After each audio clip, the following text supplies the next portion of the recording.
राजेश गुप्ता जी, भाई ये वोट चोरी का ये मामला, भाई आप इस पूरे मामले में, इस पूरे मुद्दे में इस वक्त अपने आप को कहां देख पा रहे हैं?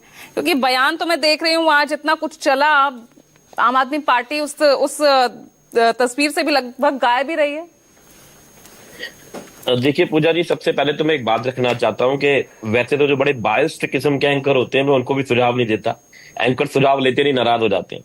लेकिन तकरीबन पौना घंटा बैठने के बाद में मौका मिलेगा तो बड़ी दिक्कत हो जाती है ऐसे बैठने में। प्लीज आप सबको थोड़ा थोड़ा मौका शुरू में दे दीजिए कीजिए, बाद में बाकी आपका शो आप जैसे मर्जी चलाइए, लेकिन बहुत ज्यादा समय लग जाता है सुनते सुनते, क्योंकि बहुत सारे पॉइंट्स इकट्ठे होते हैं उनके जवाब देने। कभी कोई और पार्टी, राजनीतिक दल के नेता, इस दौर से तो गुजरना पड़ता ही है ना, किसी का तो नंबर लास्ट में आएगा ही। बहरहाल बिना वक्त गवाए मैंने ये नहीं कहा कि लास्ट में पूछ लीजिए, लेकिन सबको थोड़ा शुरू में तो मौका मिले।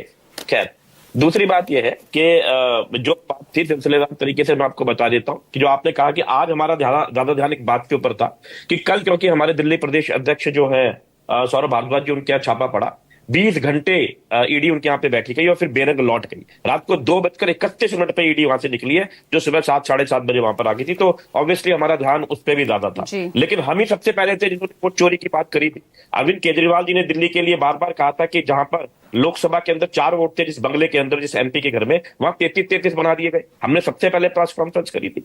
अभी मेरे साथी जो बात कर रहे थे, अभी आरपी सिंह जी ने कहा एक वीडियो आते ही चला दी। चलाते अच्छी बातें, बड़े अच्छे मेरे साथी हैं वो। लेकिन मैं तो हजारों वीडियो क्या आपको अभी लेके चलता हूं। जो विद्यार्थी आपको बोलेंगे बहुत जबरदस्त स्कूल बनाया, उनके अभिभावकों से आपसे मिलवा देता हूं, जो कहेंगे कि बहुत अच्छी हमारी पेरेंट्स मीटिंग हुई, जो कभी सरकारी स्कूल में सुनने को नहीं मिलती थी। लेकिन फिर भी हम कैसे हार गए?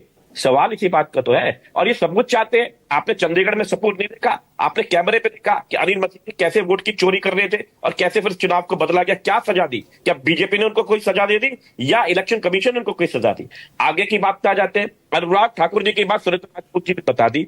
मैं गडकरी जी का नाम नहीं लेता हूं। गडकरी जी ने खुद कहा मेरे संसदीय क्षेत्र से 3.5 लाख वोट उड़ा दिए गए। अब गडकरी जी कोई छोटे मोटे आदमी है क्या जो उनकी बात को भी नजरअंदाज कर सकता है?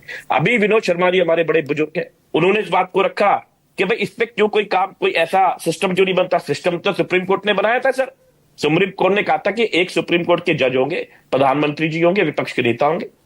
प्रधानमंत्री जी ने उसे बदल दिया, सुप्रीम कोर्ट के जज को हटा दिया और कहा कि कैबिनेट का मिनिस्टर होगा। हमेशा 2:1 की रेशो में महाराष्ट्र, कर्नाटक, हरियाणा में दिल्ली का मुद्दा पीछे नहीं रह गया है। पूरा इंडिया गठबंधन एकजुट है।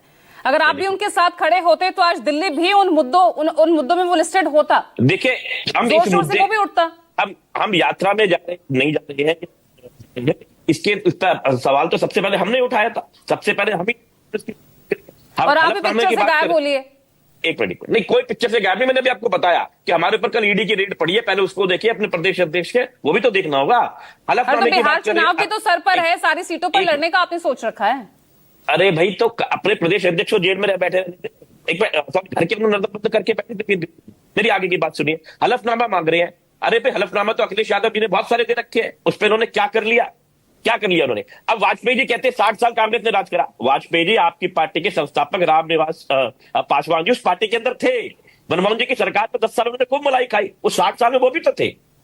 और नीतीश कुमार जी क्या नहीं थे? नीतीश कुमार जी आरजेडी के साथ सरकार बनाई, तब उनको नहीं पता था वो कैप्चरिंग होती है आरजेडी की सरकार में। सिर्फ मौका परस्ती, सिर्फ मौका देख के बात को बोल देना। सीधी सीधी राजनीति है कि भाई किसी भी तरीके से पहले लोग को समझाओ, डराओ, पैसे से वोट खरीदो, उसके बाद में वोट ही काट दो। ऐसा कोई सिस्टम लेके आओ कि आप कभी हार ही ना पाओ, वोट ही काट दोगे। प्रजातंत्र में वोट नहीं देने दोगे तो क्या बचेगा? आप मुझे बताओ।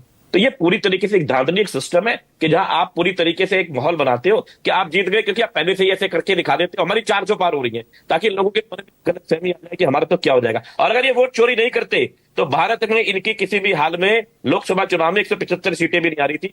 चोरी कर करके, वोटों के हेराफेरी कर करके, कुछ जोड़ के कुछ घटा के इस तरीके के सिस्टम को बनाते हैं। और पूरे प्रजातंत्र को आखिरी पॉइंट रख रहा हूं, तो भाई विपक्षी गठबंधन का दर्द भी तो तभी उभर के आता है ना जहां वो हार जाते हैं। उन्हीं राज्यों के लिए उनकी आवाज उठती हुई नजर आती है। ऐसा क्यों फिर? हाँ, आखिरी पॉइंट और 2 पॉइंट रख देता हूं। आपकी बात कभी अब पहले वाजपेयी जी का दे देता हूं। वाजपेयी जी ने कहा इलेक्शन कमीशन के पास में सब कुछ लिखा होता है। वाजपेयी जी आप सुप्रीम कोर्ट के वकील है, अच्छे खासे वकील है, मेरे भाई आप बड़े।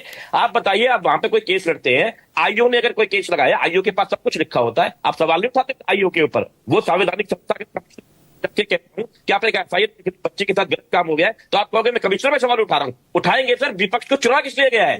विपक्ष जनता की आवाज है। अगर सत्ता पक्ष को एक सरकार में बैठने का मौका दिया है तो विपक्ष को सवाल उठाने के लिए तो चुना है कि आप सवाल उठाइए। यही प्रजातंत्र है। अरे तो यही विपक्ष ही, वो democracy है। विपक्ष इतना बिखरा हुआ दिखता है ना राजेश गुप्ता जी, यही तो बात है। पूरा सब अरे एक भाई- साथ है, लेकिन आप एक अलग ही जो है रथ पर सवार होने की कोशिश कर रहे हैं। फिलहाल तो आप फंसे हुए हैं। खैर, अपने किसी एक अपने प्रदेश अध्यक्ष के मामले में तो क्या कहूं मैं आपको।